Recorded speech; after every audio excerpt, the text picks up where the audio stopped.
एक छोटी सी कहानी से मैं समझाने की कोशिश करूं। एक गांव में सुबह सूरज निकलता था और एक घुड़सवार आकर रुका गांव के बाहर, गांव के द्वार पर। द्वार पर बैठे हुए एक बूढ़े आदमी से उसने पूछा कि मैं एक बात जानना चाहता हूं, इस गांव के लोग कैसे हैं? मैंने अपना पुराना गांव छोड़ दिया और नए गांव की तलाश में हूं, जहां निवास कर सकूं।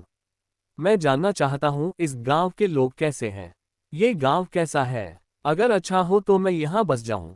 उस बूढ़े ने उस घुड़सवार को नीचे से ऊपर तक गौर से देखा और फिर कहा कि इस प्रश्न का उत्तर मैं तभी दे सकता हूं जब मेरे एक प्रश्न का उत्तर आप पहले दे दें। मैं जानना चाहता हूं कि उस गांव के लोग कैसे थे जिसे आपने छोड़ दिया है।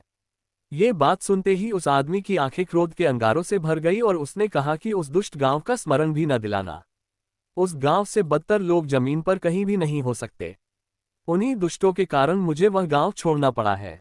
और यह आशा और प्रार्थना लेकर गांव छोड़ा है कि जिस दिन मेरे हाथ में शक्ति होगी उन्हें बताऊंगा। मेरे साथ जो दुर्व्यवहार किया गया है उसका फल उन्हें निश्चित चखाना है। उस बूढ़े आदमी ने कहा कि फिर क्षमा करें। मैं आपसे कहता हूं कि मैं 70 वर्षों से इस गांव में रह रहा हूं। इस गांव के लोग उस गांव से भी बुरे हैं।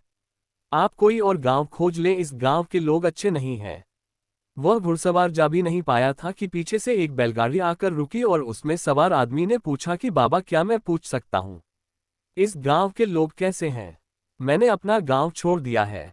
उस बूढ़े ने कहा, बड़े आश्चर्य और बड़े संयोग की बात है। अभी मैं इसका उत्तर दिया ही हूँ, लेकिन फिर मुझे पूछना पड़ेगा, तुम्हारे गांव के लोग कैसे थे जिसे तुमने छोड़ दिया?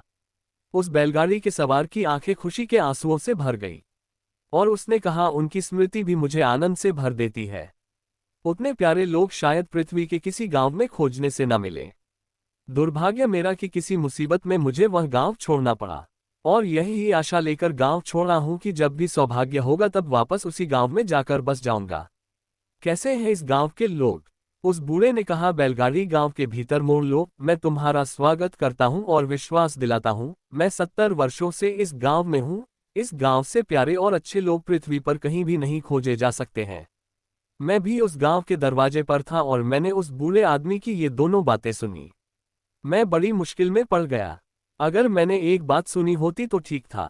पहले आदमी से उसने कहा था कि इससे बुरे आदमी कहीं भी खोजने कठिन है, और दूसरे आदमी से उसी ने कहा कि इस गांव से अच्छे आदमी खोजने कठिन है।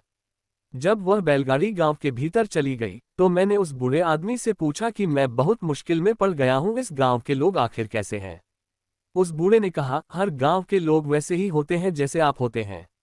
गांव के लोग आपके ऊपर निर्भर करते हैं कि आप कैसे हैं। गांव स्वर्ग हो जाता है अगर आपके भीतर प्रेम है, गांव नरक हो जाता है अगर आपके भीतर घृणा है।